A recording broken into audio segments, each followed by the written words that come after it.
Hi everybody, Shadrach here, and this is my first Dark Souls 2 video. For the first video, what I wanted to cover is multiplayer, how to connect to your friends. It's a bit tricky, and I figured a lot of people might be having trouble with this. I know I had some trouble with it. So basically, starting out here at the Cardinal Tower, which is the second waypoint through the giant forest, you're going to climb down the ladder. After climbing down the ladder, obviously there's going to be opposition on the way. I've gone through and I've cleaned them out so that way I can, well, most of them anyway, so that way I can just show you guys quickly how to get to this part where you can get the Soapstone. The Soapstone is the first thing that you need to connect to friends or to basically be able to be summoned as a phantom. Only one of you will need the Soapstone, so only one of you guys need to go through this to basically get to the point where you can connect to your friends.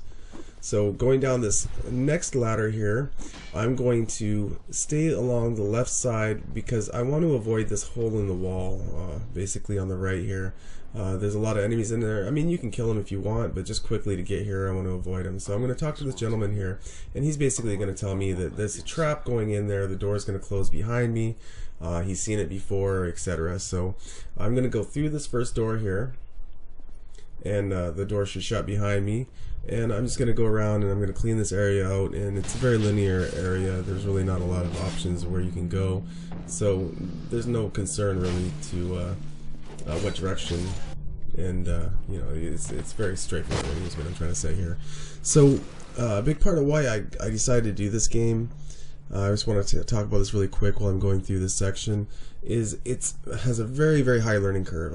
I really have had a hard time finding games besides Mass Effect 3 that I feel are worthy of doing videos.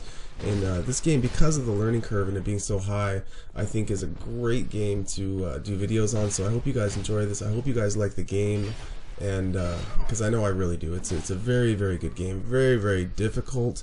And like I said, the learning curve is huge. So anything that I find trouble with, I'm going to basically be doing a video on. I'm going to be doing some location videos and just stuff of that nature. So once again, like I said, I hope you guys enjoy these videos. I hope they're helpful. So I'm almost to the point here where I can escape. I just got to go up the staircase and kill a couple more enemies, and we'll be there.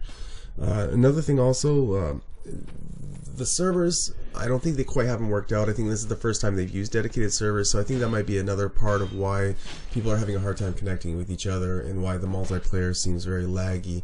I was actually in a situation where someone had invaded my world, and we started going at it, we started fighting, and I backed off probably about, 3 or 4 meters, and then all of a sudden I was dead. He didn't attack me or anything, and so what I'm assuming had happened is in his screen he ran over and killed me, but in my screen the lag was so bad that I didn't even see it happen.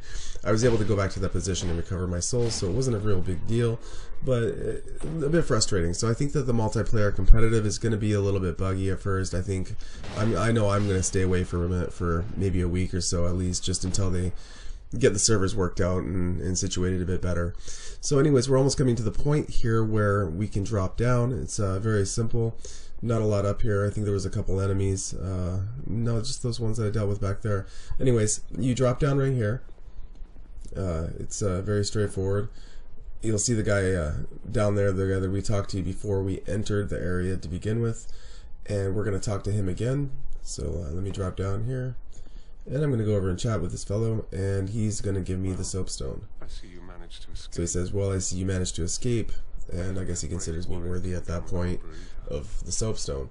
So be careful out let's there. get through this little text here, upon travelers like yourself. and then we can continue on. Oh, but you should take this. And there it is, the white Soapstone. Beautiful. Now we got it.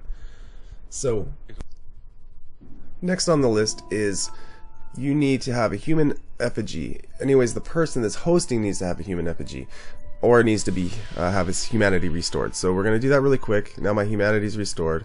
So if you want to put down your Soapstone, you do not need to be human or have your humanity restored.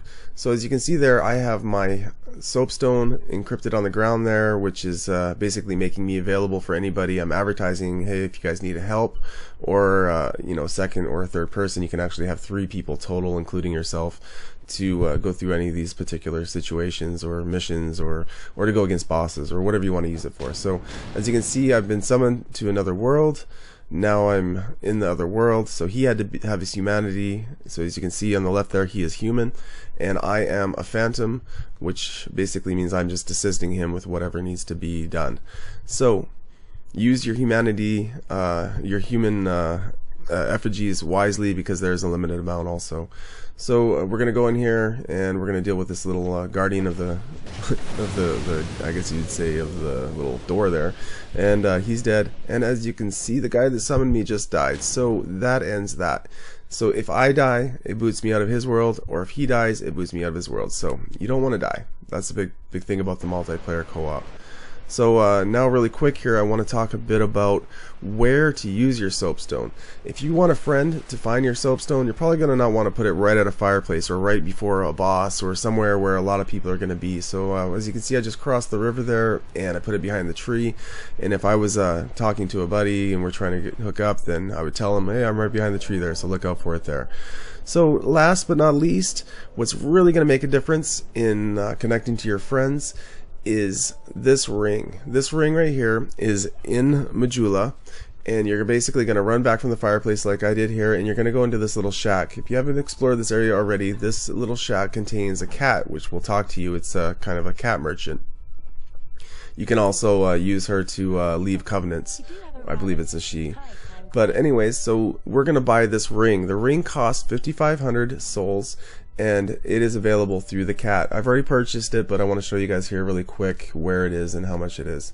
And it's called the Name Engraved Ring, and it says really quick here, it says, a special ring that can be engraved with the name of a god, becomes easier to connect to worlds of players who choose the same god. So basically what this ring is doing is it's acting like a filter on the matchmaking process. So if I've chosen a god, a friend has chosen the same god, then technically it should filter out other people that haven't done the same. So it's a very good tool for matchmaking. So really quickly here, I'm going to equip the ring so you guys can see what gods are available and how it works. So I've equipped the ring right now, and there's the list of gods. So let's say my friend chose Zinder, I would also choose Zinder, and then we should both be able to connect to each other technically. If you make a mistake and you choose the wrong god, you can just unequip the ring and then re-equip it, and then choose the god again. Also, make sure you're in private chat, not in party chat, because party chat will put you in offline mode. So it's really important that you're in private chat. So that's about it. I hope you guys enjoyed the video. Please subscribe if you like, and there'll be many more to come. Thank you.